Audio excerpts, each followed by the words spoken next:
All right, we are live. Welcome back, everybody. This is Daniel. You're watching my channel, Daniel Speiss. Today, we're going to be talking about multicultural relationships and self-actualizing.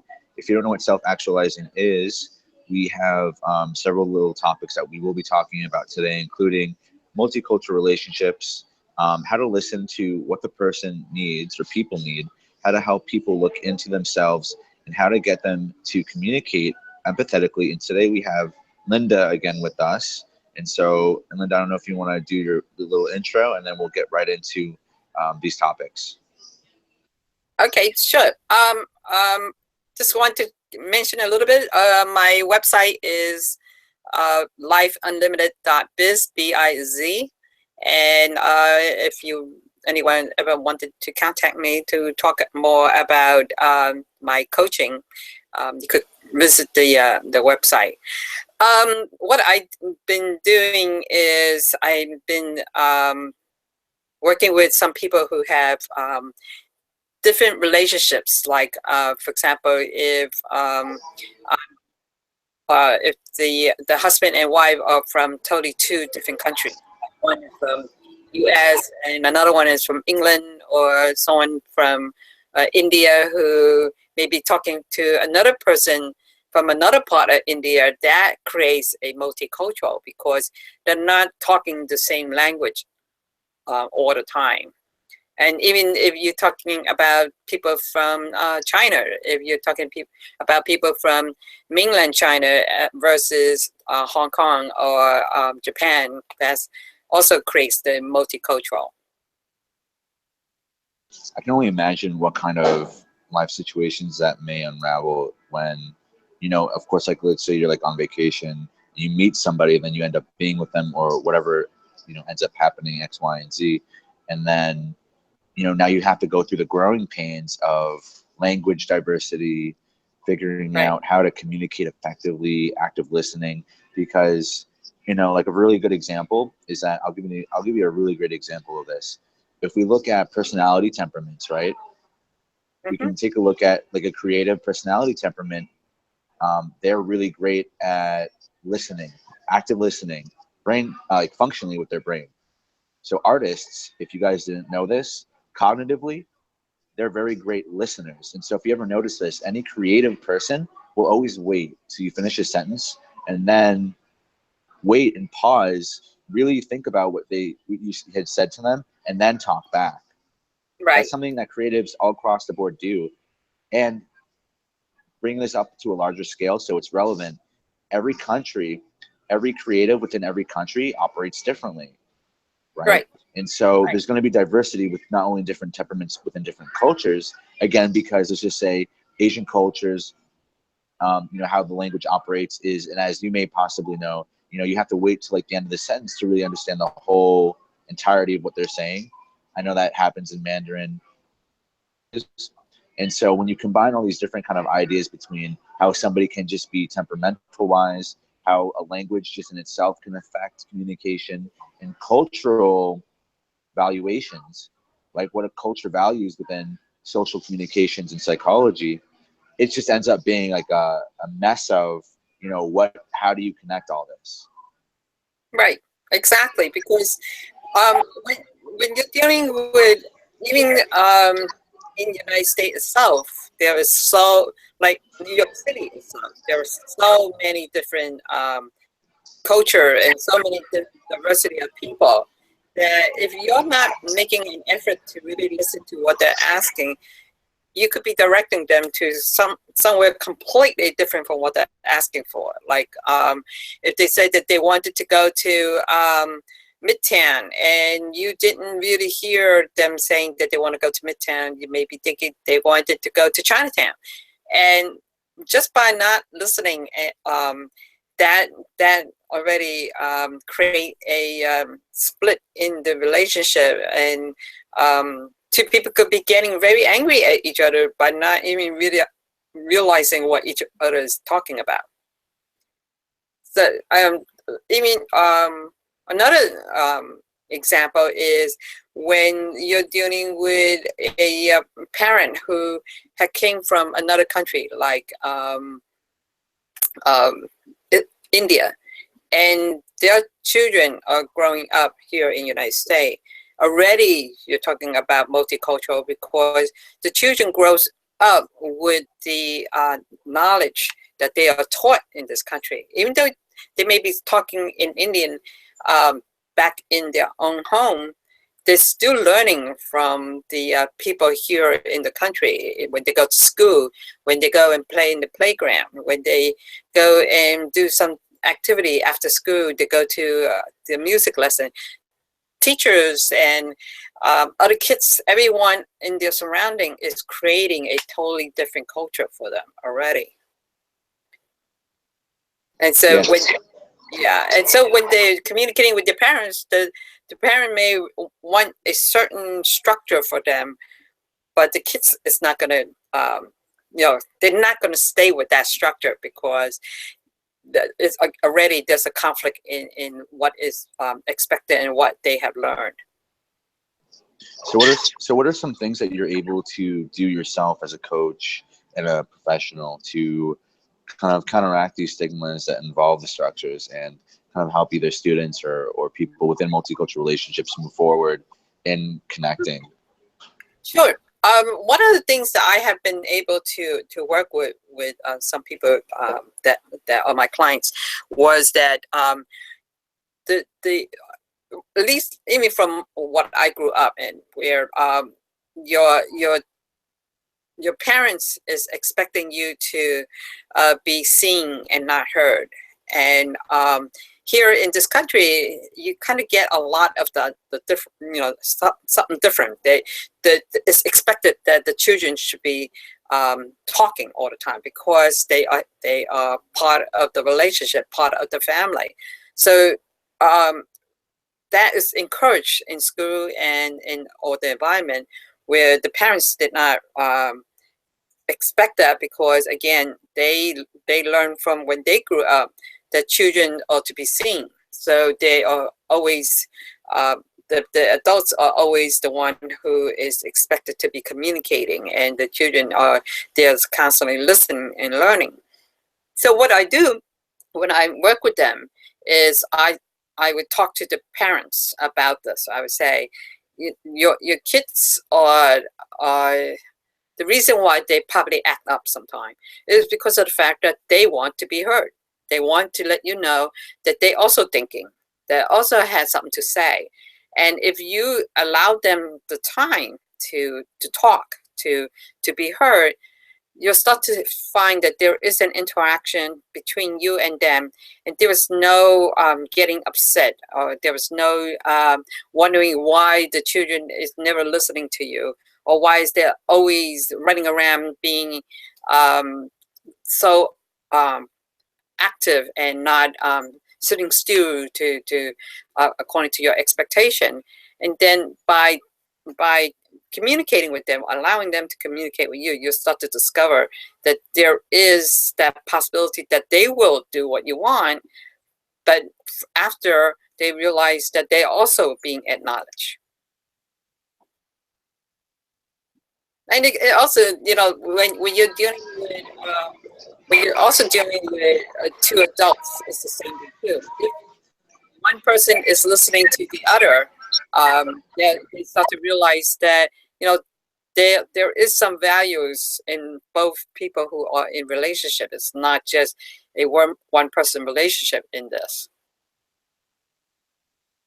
So so I want to bring this back to any kind of viewers who may see this, right? And so it's really, I'm hearing a lot of valuing, right? And a lot of kind of in that sense, if we have viewers right now who are in this situation, how can you kind of translate this to them if they're in a situation where they are finding themselves with a lack of communication, or they're feeling powerless with what they can do in their reach? Mm-hmm. What's something you can give back to the people listening who may be multicultural? Because again, this is going to be on YouTube. This is going to be all over the place.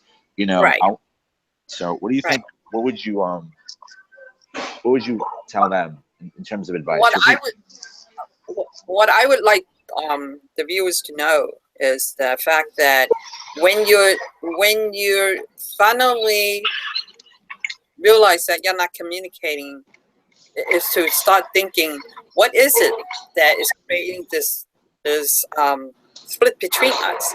Is it really that we're really different, or is it really the fact that we're not listening?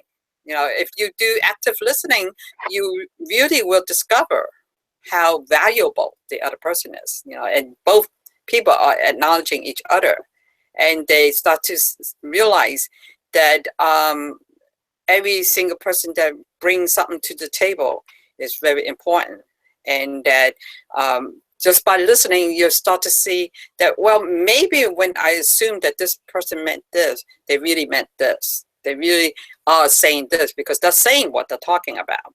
You know, it's not, there is no real, there's no real assumption in it. Okay, so it's kind of really, it's really being open, kind of, is what I'm getting. It's like kind of being really transparent with intention and saying, if there is a mistake, really communicate that before you just, you know, be patient, obviously, because if you know, if somebody is finding themselves in this situation, the first thing that I'm thinking of is, okay, first thing, there's going to be a barrier, so I have to get past that. So let's break it down. And so I think patience is going to be such a long-term skill that people are going to need. Right. And eventually that happens over time. Right. It appears to be a long-term, because, you know, like you're living your life continuously. And the more you start to discover that listening is so important, that skill becomes second nature. And the more you allow yourself to be aware of the fact that you weren't listening, you know, like you're always overstepping the other person, the more you start to look inwardly and say, why do I have to do this? Is it because the other person wasn't listening all along? So by demonstrating that you start to listen, the other person starts to do the same thing. And so therefore you are really beginning active listening, I think, can become contagious. Totally. Yeah, absolutely. So is there anything that you want to really emphasize in terms of multicultural relationships? Because I definitely want to go through these bullet points with you. Again, you know, multicultural seems to be so far apart, like there's really different worlds, and it's really not. It's really just sitting there and listening and really understanding what the other person needs, you know, what their needs are, and then they will do it in return, because that is exactly what they're looking for. You may think that, okay, it's just because we're different language, there's this barrier, but it's not really a barrier. It's really just wanting to understand each other, you know, really paying attention to what we are communicating to each other. No, that totally makes sense. And I think it's really more in the head than it is really in reality, because between that, you know, you have to remember too, like, what is it? 90% of communication is body language. So, I mean, you know, it's just, you know, it's being able to observe people's facial features and expressions and movement. I don't know Spanish, but guess what? I grew up around Spanish speaking people. Most of my friends are primarily Spanish, you know, even though it's their primary or secondary language. But guess what? If I see somebody talking at like a Starbucks, you know, and I can totally tell what they're talking about emotionally based on like how they're moving their hands or how they're standing, or, you know, it's just something I've been able to do over time, you know, through that culture. And so, you know, I think if you're watching this and you're in the beginning growing pains of like a cultural relationship, or, you know, anything that has anything friendship wise has to do with, you know, different cultures, I think over time it's gonna get easier. You just have to be observant and be in the moment and understand and really get to know that person over time, right? Right. That's going to be the end all. Right. So, and I guess we kind of answered some of these, but I definitely want to go into them in more in depth, because they're really powerful. They're very powerful thoughts or bullets. So, like, how to listen to what the person needs, right? We kind of covered that, right? It's active listening. It's literally, it's putting your own thoughts aside and really just kind of listening fully 100% what this other person is saying. Not only just hearing what they're saying, but trying to understand what the intention is behind it and understanding where the outcome resides. So if you're telling me about your day, what's the intention, right? It's probably a release. Maybe you had a bad day, so you're releasing that to me, right? So the intention, and what do you want to happen? You don't want to feel like that anymore. So not only am I listening to what you're saying, I have to understand what the intention is and what you want to happen is, right? That's active listening, you know. And you know this full on. You know, if you're working with somebody, the idea is to listen to everything that they're saying, you know, kind of decode what they want intentionally and what they want to happen, and you talk about that, right? That's really what active listening is. That's what coaching is. It's like, oh, okay, you have this situation, let's expand on that, right? Right, exactly. In those ways. Do you have any thoughts on that bullet in terms of, I guess, active listening? The other bullet is about like when you become more aware of what you yourself really want, you're able to express that outwardly, you know, because you started discovering what you really wanted all along, and originally you didn't, because a lot of people have been surfacing outwardly, you know, they had always looked outward. Everything was, whatever happened, they always looked outwardly. It's always been communicated that way. And then once they start to see that if I just pay attention to myself, you know, see what is it that comes up for me when I see something happen, when like an accident happened in front of me, instead of just trying to make a comment about it, say, okay, what happened in me when I saw that happen? How is it that I'm reacting to this?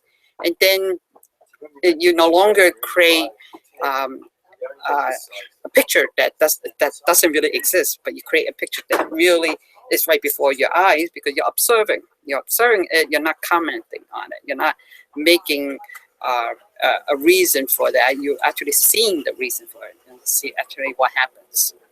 And so that's in a way it's sort of active listening. It's really more actively listening to yourself as well, because you're paying attention to yourself now. And that's the double-edged sword, right? Is that you're active listening, but you're also trying to be very, very objective and keeping your own reflections outside of what that person's going through.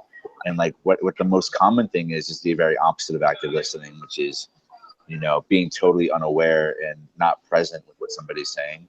And so like you're talking about shoes, and the other person's thinking about makeup, and they start talking about makeup, you know, and it's like, wait, didn't you just hear, you know, and they're totally just thinking what they want, and that's not what people are really looking for, right? There's no authenticity in that. Right. Yeah. So very, very powerful. Did you want to talk about it all on how to help people look into themselves in terms of, I have somebody that I'm working with right now.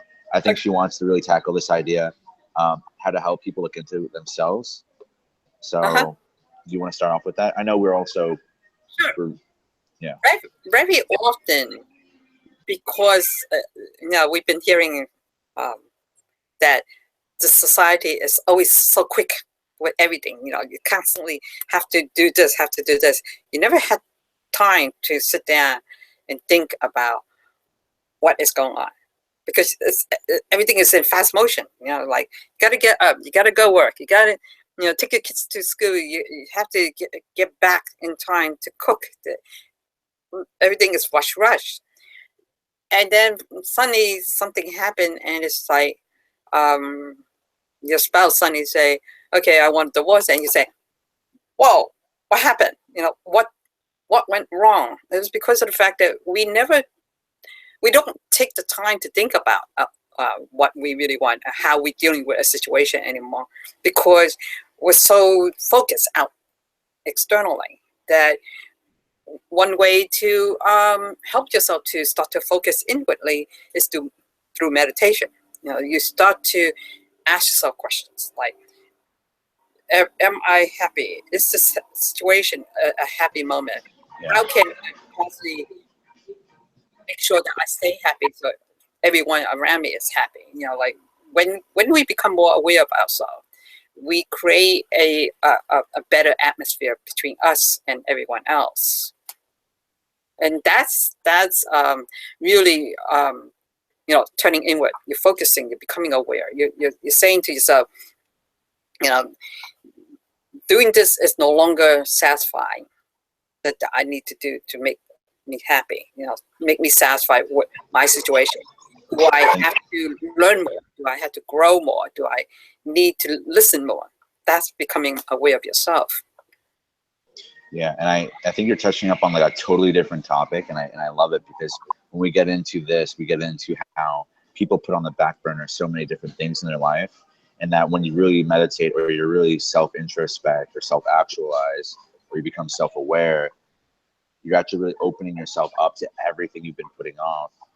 And so people normally don't want to just take that all out at once. People want to gradually want to lean into all of their bullshit. And so, but you have to be consistent with that, or else it never happens. And then you just end up keeping in the same space. And so I think it's important, if you're listening to this and, you want to look into yourself, whether you're trying to figure out your career path or your purpose or what you want to do next in life. It's not really about what you want, but it's maybe about what you've been putting off for so long. Right. And like you're only as strong as your weakest links, and we're always going to have faults. But I think in terms of, I guess, looking into yourselves, like you have to look at like, why exactly would you want to do that? Are you doing it for in terms of purpose, or in terms of self-direction, or your own spirituality, or your own values? You have to have a reason why you're looking into yourself. You can't just wake up one day and say, I want to look into myself. That makes no sense. What are you looking for? Right. It's very, it's very often that something happens, something drastically happened that causes one to start looking inward. We go through life so automatically. And I think that's the right word. It's automatic. Everything is automatic up to something happens. Then it's no longer automatic to say, okay, time to step back. And you know what it is? And I think we're going to end here with this really groundbreaking thought I just had. It's like we are born on autopilot, and then it's throughout life we're kind of doing like a reverse engineering process of getting back in control of the driver's seat, right? And a lot of people, they get comfortable with the autopilot, and they're told, okay, go to school, have a family, stay in the same place, do that lifestyle. And then people end up at 60, 70, 80 years old, very upset, angry, resentful, because they were on autopilot this whole time, and now they can't walk anymore. They can't go to the bathroom by themselves. And I've never been in a retirement home longer than 5 minutes, but I can definitely tell you that, my biggest phobia in life as it is now is regretting not doing what I want to do for the world. And so that woke me up once I started meditating, obviously. I started meditating when I was 18. And ever since then, I went right into the driver's seat right there and then. But I was one of those people where I didn't just kind of gradually go in. I just jumped into the back room, and I was like, what the hell is in here? And then I kind of got bombarded. I'd rather do that, and it's a lot quicker, and there's more to go through within that moment. But that saves so much more time for me. And so I think however you do it, if you're watching this, you gotta, one way or another, tackle the back room and go in, figure out things that you need to kind of really bring yourself into the driver's seat for whatever reason that is. Maybe you want to start a business, but you're going to have to do some self-reflection to figure out how that's going to happen. I literally just got off a phone call before this, Linda, with a business owner that we're going to be collaborating with, and she does real estate and finance, and she's having issues with kind of like in terms of employee retention, finding the right talent, getting employee trust and building the business right, and having her employees motivated. But especially if it's just you operating and you're not a one-man band, and you have people that's working under you, right? Especially if you have a business, everything represents you within that business. You are the business, right? You're the CEO. Everybody is being reflected right off of you based off of what you're giving out. And I think it's even more important as somebody who controls others or moderates or guides or is a shepherd within a business, or as a leader, to really meditate and self-actualize and to understand how you are coming off, right? The responsibility that there is to be in a positive space when you are operating. Right. You don't want to drive your vehicle and run into people on the road. You want to kind of like navigate around them, right? Or nurture them in a certain direction. You don't want to run them over, right? Right. Um, And, do you have any? yeah, I was going to just finish saying that this self-awareness and starting to realize that what I'm discovering and all that start really creates the opportunity for everyone and everything around you, because you create more um, uh, understanding, communication, the wants, the needs, and all that. It really start to come out because you're discovering, you're really discovering what you have really wanted all along, instead of being in this fog that is in autopilot. The fog is always constant, and you never really thought about everything else about life. That's so true. My God, this was a great call. I love this. So anyway, this has been a great time. We're probably going to end this here, right? Okay. Hope to have you back on. Are there any finishing thoughts that you want to give to any viewer watching this?